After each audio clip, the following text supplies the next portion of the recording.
Welcome back to the Road to Great Health podcast, where we discuss natural solutions to today's worst health problems. I'm Dr. Kevin Lenderman from South Louisiana, and I'm joined by Dr. Rob DeMartino out of Las Vegas, Nevada. Doc, how's it going today? Doing great. How about you? I'm doing good, man. I'm excited about today's topic, and we're going to talk about melatonin. And for those of you that have been watching the previous two podcasts, we're talking about leverage points, big things that you need to know that will make a huge difference in your health. And so we did vitamin D, we did leptin, and today is melatonin. Now, Doc, I just picked that up at CVS on my way home, right? Oh gosh, I know. I always laugh when I was reading the notes. I'm going, oh man, everyone's going to think like, what are these guys nuts? Like they're talking about melatonin. There's this like huge leverage point. Isn't that just like some supplement you get, at any of the stores about sleeping? But it goes to show you that it's so misunderstood, and there's so much more to that, and it's so much more powerful than anyone could imagine. It is true. And it's so funny when I'm taking your course, it's like everything boils down to melatonin. We'll go through a 30-minute explanation, and then it's like, yeah, it's your melatonin, right? And how many times do I do that rhetorical question thing? So I'm like, what is the answer to this question? And I was like, melatonin. I was like, melatonin. I know. I sound like a horse. I'm like, but it just kind of drives down the importance of it all. It is true. So I really want to dive into melatonin for our audience and talk about just how important this is. And, the bottom line for today is you have to earn your melatonin. You cannot buy your melatonin, right? Yeah, you got to be careful. I mean, I know the natural medicine community is a bit split about whether you should take melatonin, whether you should not take melatonin. I'll tend to sit in the camp of, in a general ideology, I don't like when people take melatonin because it can be something that can throw off some of these other levers. There are certain circumstances where I'd say, okay, yeah, let's use this. But in general, I've found way more patients get hurt from taking high dosage of melatonin, especially now some of the ways that they're recommending it, like taking high dosage during the day. Then I've had people get helped by it if they're not using it correctly. So it is a really important topic for what it does. It very much plays into the last handful of episodes we did as well too, right? Because these guys all, build over each other. But you got to be very careful if you're looking at this as a supplement form and how you're doing it, because it does hold a lot of power, and that's very much outside of sleep. And for 50% of the people who take it, they don't even get any sleep benefits anyways. Right. So there's just a few things you need to know about it to use it correctly, what it does, how it does it, how it relates to leptin, which we talked about majorly last week, how it relates to vitamin D. And like you said, which is really apt, how do you earn it? Like, how do you get your body to make it yourself? Because there's never going to be any kind of profound result somebody's going to get is if they make something versus they take it, you will get a significantly better result if you make it yourself. That seems to be an ongoing theme here. If your body earns it, you will actually be able to use it. We've been on this planet for a long time. And so, your body's pretty smart. It knows what it's doing. So let's just start off, Doc, with what is melatonin? So melatonin is a hormone that your body will produce. And it's typically known as the hormone of darkness, right? So most people are maybe aware that it comes from your pineal gland. So pineal gland is a little teeny tiny gland that sits in your brain. And when your body senses enough darkness, it will cause and stimulate the pineal gland to release melatonin. And melatonin has, again, and that's where people will come around with, okay, it helps with sleep. It really helps keeping somebody asleep. Is really where it functions. But it really is more so apt is, if they're in darkness for long enough, right? We talk a lot about circadian rhythm on these podcasts. If you're in darkness for long enough, your nervous system knows it needs to stay shut off, right? Light is stimulatory to what wakes us up. So we need a certain amount of darkness time to be able to make melatonin. And then once we make it, then the body says, okay, now we're in this deep portion of sleep. We're going to stay here. But the interesting side of this now too is we now know that 95% of the melatonin that you make in the body is actually made inside your mitochondria. So the little parts of your cells that make all that energy or transform all of that energy, they make 95% of the melatonin inside those cells. And melatonin's main job is to heal damaged cellular structures. So lots of people talk about it as an antioxidant, right? Because it does reduce inflammation. But we've talked about on previous podcasts, there's two basic portions of your immune system. There's a repair function, right? So if a cell is broken, it's going to repair it. or there's a replacement function, right? It's totaled. Think of it like a car, right? It's just damaged beyond belief. It's totaled. It's got to replace it. Melatonin is in charge of running both of those programs. Uh-huh. So it is so much more than just a sleep hormone. It runs what your immune system does and how it repairs on a cellular level, especially your mitochondria, which we know now at least 80% of chronic disease is caused by mitochondrial dysfunction. Yeah, so it runs autophagy and apoptosis, right? Correct. And it does that, and so your pineal gland, a lot of people have damaged pineal glands and calcified pineal glands, right?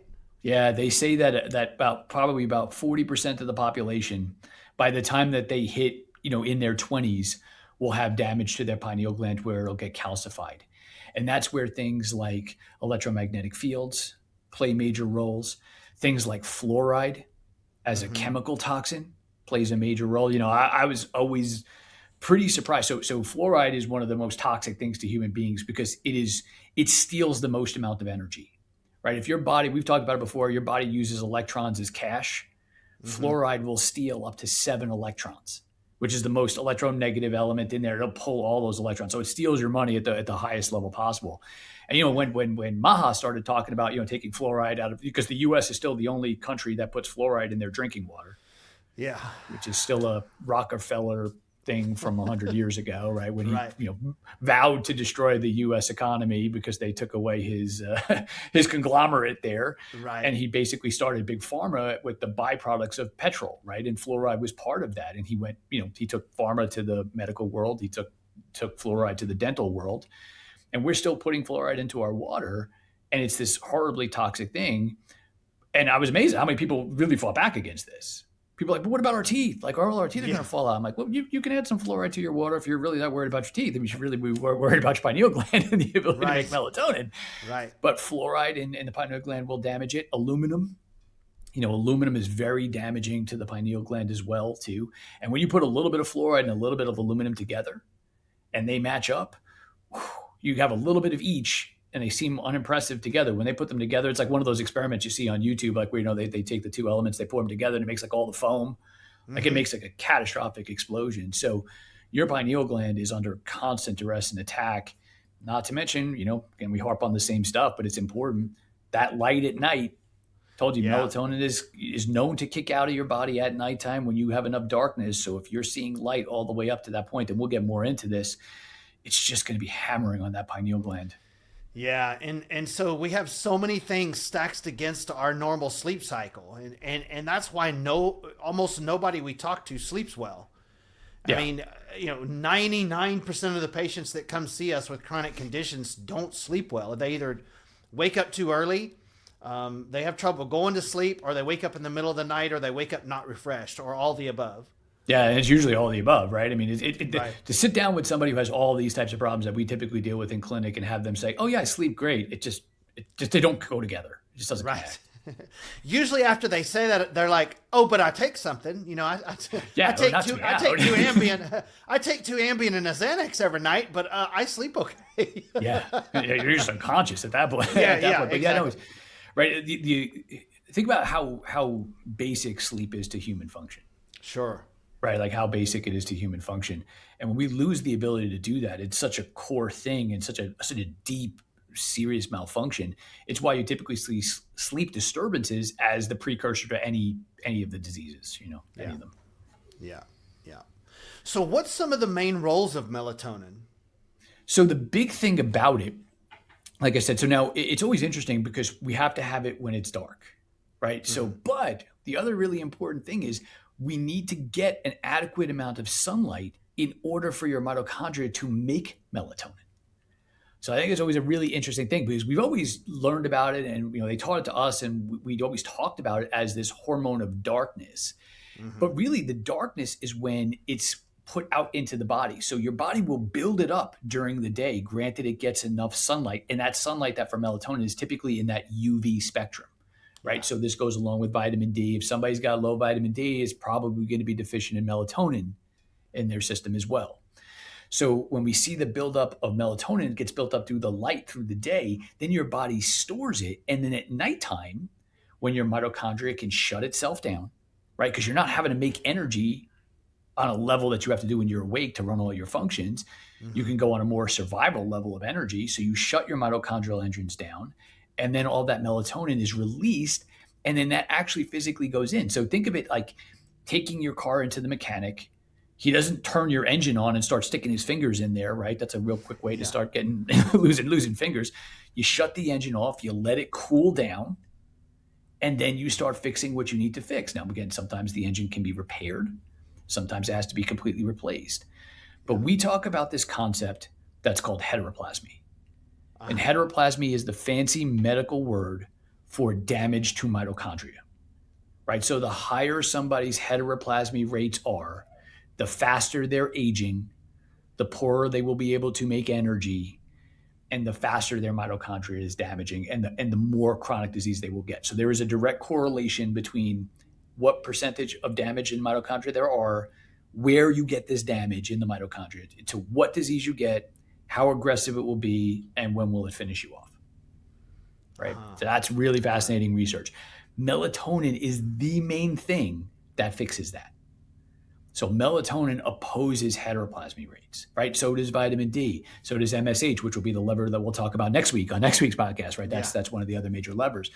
These are the things that directly affect aging, right? Mm-hmm. And they affect aging by keeping our energy systems strong, repairing our mitochondrial function, protecting our DNA, and making sure that those engines, because your body wants to stay in repair mode. It's a lot hard. Think of it from like a car accident, right? It's a lot harder to replace a totaled car than to just fix a scratched bumper, Right. right? There's a lot. So your body wants to stay in that repair zone.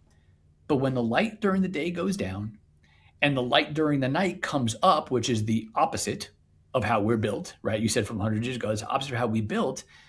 Then all of a sudden, that's how we end up with all of this advanced aging, right? And when people say, make sure you get your sleep. My grandmother always used to tell me, make sure you get your sleep. You grow when you sleep. I always just thought she was trying to get me to go to bed, because Yeah. I didn't want to stay up, I wanted to play, do all these things. But really, what she said was you would grow because she knew the idea of getting tall was appealing, but you heal. Mm-hmm. But the reality of it is you heal when you sleep if your melatonin levels are good, right? Just sleeping. There's an idea where you can rest, but it's very different than repairing, right? Yeah. There's restful sleep, but there's restorative sleep. And those are different things, even though they're hard to differentiate sometimes. Yeah, patients will tell me that. They'll say, "Well, I sleep okay. I stay asleep and I go to sleep on time." And I go, "Well, do you wake up refreshed?" No. And so even if they stay asleep and they don't physically wake up in the middle of the night that often, they're still not waking up refreshed. And that's one of the questions I ask. Hey, do you wake up refreshed? No, definitely not.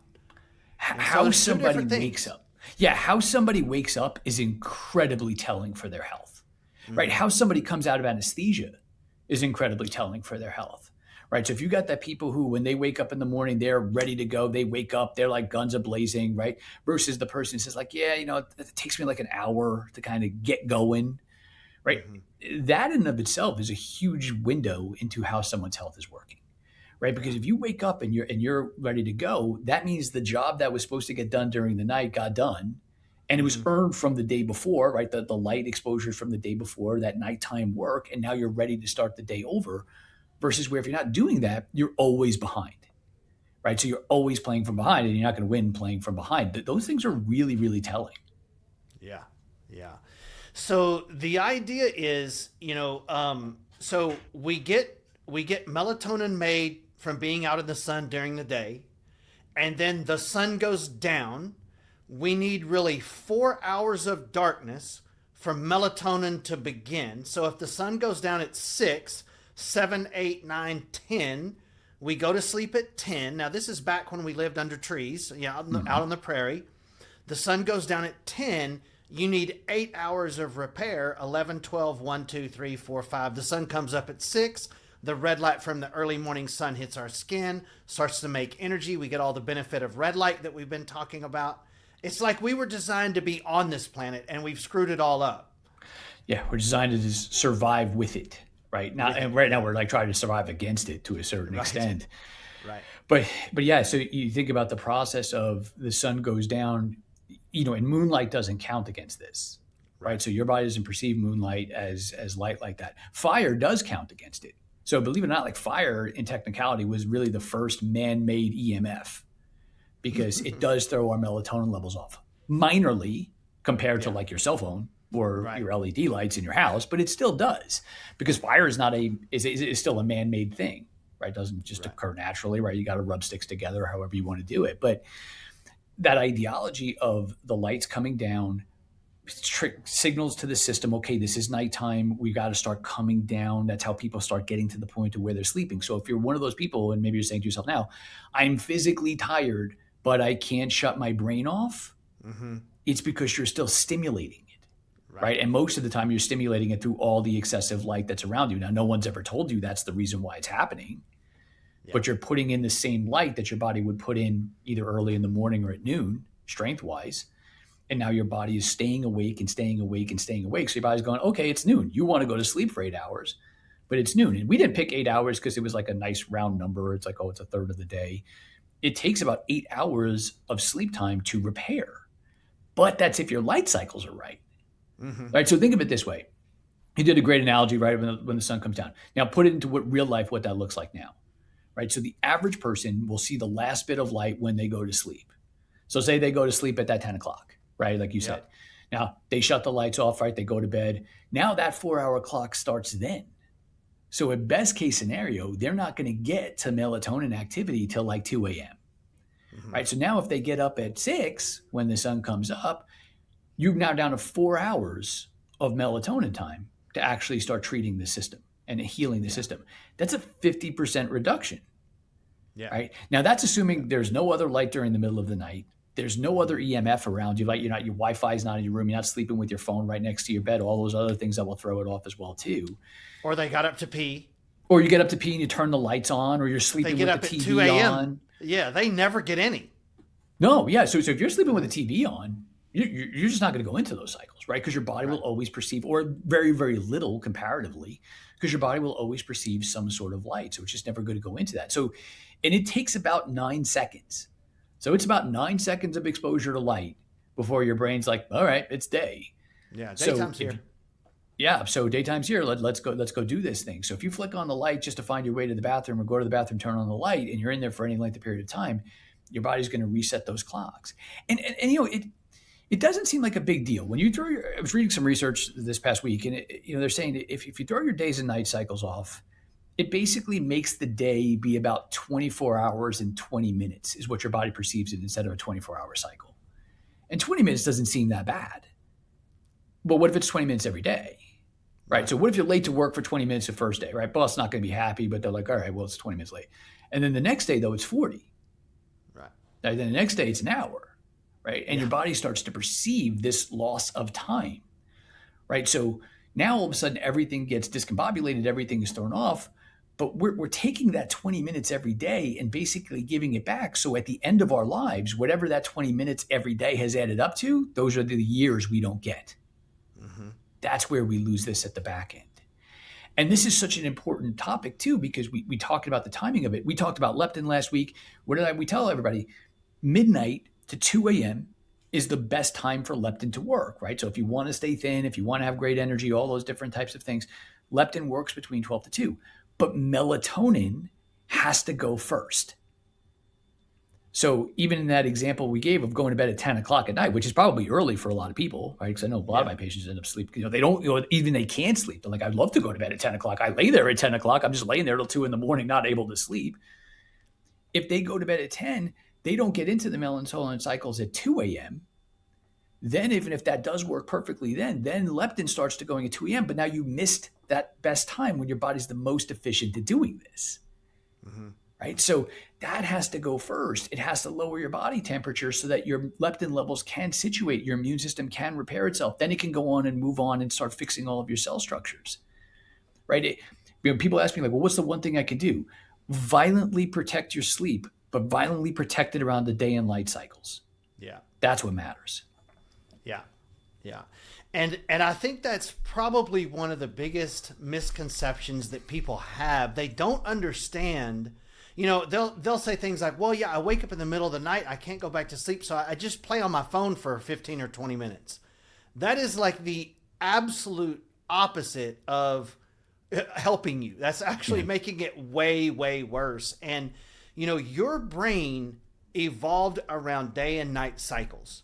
All of your healing, all of your repair cycles, that's how our body was designed to function, is daytime during the day and nighttime at night. And in the environment we live in now, our bodies and brain, they don't even know what's day and night anymore. And that's one of the reasons why we're seeing so many of these like pineal based and melatonin based diseases and conditions. Yeah, so like the explosion of autoimmune diseases and things like that, they're dysfunctions of autophagy, the ability of your immune system to repair these cell structures, that directly links back towards melatonin. Mm-hmm. Right? And no one's talking about that. Now, again, people say, well, it's simple enough. I just go take melatonin. I beg you, pretty please, with sugar on top, do not just listen to this podcast and go out and start doing that. You will create yourselves more problems if the Right. rest of this isn't dialed in well. Yeah. Because now your body's completely confused. And there's really good research out there that shows if you take melatonin and expose your eyes to light still, you will damage your retina. Yeah. Right. So you will destroy your retina. You will damage that. There's been 2 separate studies that pointed that out. And, I know I banged heads with even some natural doctors and they said, but, it helps. There was one study where it helped the eyes. Melatonin helped the damage to the eyes. But that was a study done in fish, right? Like last time I checked, I don't got gills. I'm not breathing oxygen through water. So it's hard to say that that's a one-to-one to us, right? A lot of the studies that they do for human stuff is on mice. But it's illogical because mice are nocturnal. Right. So they literally run the opposite day-night cycles of us. So then they're like all confused, like, well, 96% of animal trials fail in humans. Well, geez, I wonder why, right? Because you took something that's polar opposite to us and expecting it to be a one-to-one to us. And it's just not the way it's going to be. Right. And especially when you're talking about some of these big hormones, we talked about vitamin D, melatonin being daylight hormones, leptin, melatonin being nighttime hormones. We talk about MSH next week. That's a big time daytime hormone, and it gets optimized at night. We are built on one of my mentors always talks about a decentralized system, right? Modern medicine is a centralized system, right? They have one central functional thing, and basically that's pharmaceutical, right? It's chemical. We are decentralized beings, right? We are built on day and night. And not to, depending wherever you go with this, I didn't make it from a religious slant, but even if if you are a religious person, you look at it, it said, God said, let there be light.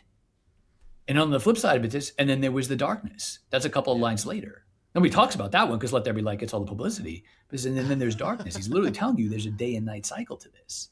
Yeah. And we have to honor that day to night cycle. And again, it's very hard because most people are like, well, I'm going to set my alarm. And they go on their phone and they set their alarm for 6 a.m. the next day to get up to go to work. And then that's the last light that their eyes get. And that phone is screaming, it's noon. Yeah. And then you want to lay down for 8 hours and try to heal and sleep. There's ways to hack this, and we'll get into all of that. But at the same time, these are fundamental things that we would never have to have podcasts about, but we messed it up by moving into the social economic statuses that we are now. Correct. Yes, absolutely. So why don't we close up with this, Doc? Why don't you tell us what a perfect, from the time you wake up in the morning until the time you go to sleep and you go through your nighttime till the next morning. So you would wake up and obviously get outside, right? Yep. In the early morning sunrise. First, preferably the first light that you see is sunlight, right? Yeah. So seeing the sunrise, but not only just seeing the sunrise, but preferably if it's the first light that you could see, or it becomes, if it's not the first light that you see, it has to be then the dominant spectrum. The more time you'll have to spend out there in it. Right? If it's a first light you see, your body will reconnect to it really quickly, 10, 15 minutes. If you're seeing a lot of other light first, then you go out there, you're going to need more time than that, right? That's the trade-off. Mm-hmm. But you want to set those clocks, right? And that early morning sun from when the sunrise comes up, like I'll give you what it is in Vegas right now. Our sun comes up around 6:20, around 7:30-ish is when the first spectrum of UV light shows up, right? So that you got about an hour, like a little over an hour time, that you're just going to get nothing but pure unadulterated red light. And there's blue light in that, right? There is blue. I know we harp on blue light's bad for you. Blue light's bad for you. Blue light from the sun is not bad from you because it's always combined with a significant amount of red light. The importance of that light is that light heals. That's the light that does the powerful healing side. Now, for then a spectrum of time in between there's going to be a UVA spectrum, right? UVA is going to help your body create nitric oxide, right? So nitric oxide is really, really powerful. Yeah. It helps open up your blood vessels, right? Think of it this way: if somebody has a heart attack and they go to the hospital, they give them nitroglycerin. It opens up their blood vessel and improves all their circulatory. Well, guess what? Nitroglycerin was created to look just like nitric oxide. Right. So if you get a lot of UVA, you don't need that because your blood vessels will be healthy. But here's the trick side about UVA light and exposure. It shuts down the part of your mitochondria that uses energy from food. So we want to eat in that first time frame when we first wake up, when we're under that red light. That keeps your glucose tolerated really, really effectively, right? That lets you burn fat. If you want to be able to burn fat, you need to see that early morning light because that's the signal to your cells to burn fat. You cannot burn fat without that. So people are like, you mean to tell me I have to be in all these different spectrums of sunlight? Yeah, because you were designed to be out there all day. So now you just have to make appointments basically in your schedule to get out there and get a little bit of the sunlight each time, right? Then after you get it out of the UVA spectrums, you move into some UVB spectrums, right? That's where you're going to make vitamin D. That's where you're going to make melatonin cycles to store in your system. And then eventually at the end of the day, that cycle repeats. It goes to where UVA becomes dominant again, and we go back to just red and blue, but the power is significantly less. So it tells your brain to be able to know where it's going to go. There's a couple of apps that are really helpful for this, right? You can look at an app called DMinder. It's a really helpful app for this. Another app called My Circadian that'll give you some details. You just put in your zip code of where you are, and it'll tell you, I'm telling you based off of where I am, what those light time frames are. You know, when does the sun come up? When will UVA start? When will UVB start? What's the UV spectrum? What's the power of all that? What's the lux? All of those things will get you, now we have free apps that'll tell you all that sorts of stuff. Yeah, right. But then you really want to be eating at those times when really, preferably, you don't really want to eat when the UV spectrum is super high. You want to be eating it at the time when the UV spectrum is down, right? Because that UV spectrum, you're designed to get all your energy from light during the UV spectrum. You're not designed to get it from food. That's why intermittent fasting became such a popular thing. But they don't teach intermittent fasting, right? Because they don't teach you to do it early in the morning and the end of the day, and they're not teaching it around the light cycles. So sometimes people hit it and it works, and some people are like, it doesn't work for me. Like, when are you doing it? Well, I'm doing one meal a day. I'm eating it right in the middle of the day. That's not the optimal time to do one meal a day because it's not based around light cycles. And you don't want to eat, obviously, when it's dark. So now you see the light come down, and then once the light's down, you want to keep the light spectrum that's fake man lighting down as much as possible. Now that's hard, right? People have families. People want to watch TV. They want to look at their phones. My wife likes to have lights on in the house. She doesn't want to live in complete candlelight in the darkness and stuff like that. So there's ways you can hack that. We have certain lights in our house that only use red light bulbs. So my house looks like a disco at nighttime, like it's all red. If you looked in from the outside, you'd be like, what are they doing? It's all red. You can wear blue blocker glasses. Yeah. Right. Glasses that'll block blue light from entering into your eye. I do recommend typically how froggy people want to get with it. You cover your skin, right? Because blue light there are sensors in your skin for blue light. Yeah. But these ideologies are just living around these cycles. Again, we would never have to teach you this because you don't have to teach wild animals to do this. It's just inherent in us. We've kind of lost that. But those are the patterns that I stick to, to keep my health. But if I was sick, I would do them tenfold more aggressively than I do them now. Right. And for our listeners, when Dr. Rob says blue blocking glasses, he's not talking about the ones your optometrist puts in your regular daytime glasses. Those block about 10%. And patients get confused on this. They'll say, oh, well, yeah, I got those last time I was at the eye doctor. These are blue blockers and they're clear. Yeah. That's not what we're talking about. That's glasses, a great point. Yeah, these glasses are completely auburn red or orangish kind of color, and they block 100% of the blue light. So back to that 4-hour clock, if you put those glasses on at 7, that's when your clock starts. So if you put those on at 7, 8, 9, 10, now you're starting to make melatonin at 11. Your body is starting to prepare. So it gives you a jump start. So you can still, be around light. You can still have the TV on. But if you have those blue blockers on and most of your skin covered, it will go a long ways towards starting that melatonin cycle much earlier, as opposed to the example we used before where you're not getting any. Now, one of the places, last time I was visiting Dr. Rob in Vegas, one of the places I was screwing up my blue blockers, I get up early. My coffee pot goes off at 3:30. I'm usually up by 4:30. And so I would walk in and get my cup of coffee and turn my 80-inch flat screen on and, you know, watch the news while I stretched out or, you know, something like that. And so what I started doing now is I put the blue blockers back on in the morning. I have my coffee, watch my news, and then when the sun starts coming up, I actually take them off and go outside in the sun. And just that little change, I mean, even I didn't know that's how I was screwing this up. It's made a world of difference because now the first light to hit my eyes is that natural red sunlight in the morning. You have to set your clocks. Right. Almost every patient that we see when we test them out, their body has no idea where they are in space and time. Right. And something simple like that. So a lot of people are like, what do I do, doc? Like, you know, I get up before the sunrise, or I'm at work before the sunrise. Yeah. So I'm like, well, then, you know, you have to wear these. You're going to have a cool conversation starter. Right, with people. It's like, why you got those cool glasses on? You know, thanks Robert Downey Jr. because at least he wears them, and that's why he wears them, right? Because, you know, dealing with drug addiction and the addiction issues he's had in the past, he's very protective of those pathways because they're involved heavily with that and dopamine and rewards and all those guys. Mm-hmm. And then you get exposed. And patients sometimes will like, well, you know, I'm at work and everything else like that. Let me ask you this. If you smoked, would they let you have a 15-minute break to go outside and smoke to destroy your health? Sure. Yeah, they would. Great. So you get to go outside and have a 15-minute break to get some sunlight to restore your health. The same way that they'll let you destroy it for cigarettes, they can let you have a break out there. Tell them you're smoking and just go outside. And they're like, that's so funny because it's totally true. That's right. Oh, man. Well, this was a good one, Doc. I tell you, melatonin is such an important thing that it's just so confusing to people. They just don't even realize it. Nobody's talked to them about this. And, you know, I mean, their doctors have never mentioned this, you know, and I'm glad that this is starting to come more in the forefront. And some of us functional practitioners are really starting to educate the public on this because it's such an important thing, you know, for sure. Well, guys, listen, if you want more information on this, you can visit our websites. We have tons of videos on this, diving deeper into the subject. And, you know, I just wanted to thank all of our listeners for joining us. Doc, thanks a lot, man. It was another good one. Yeah, my pleasure. All right. Thanks, guys. We'll see you next week.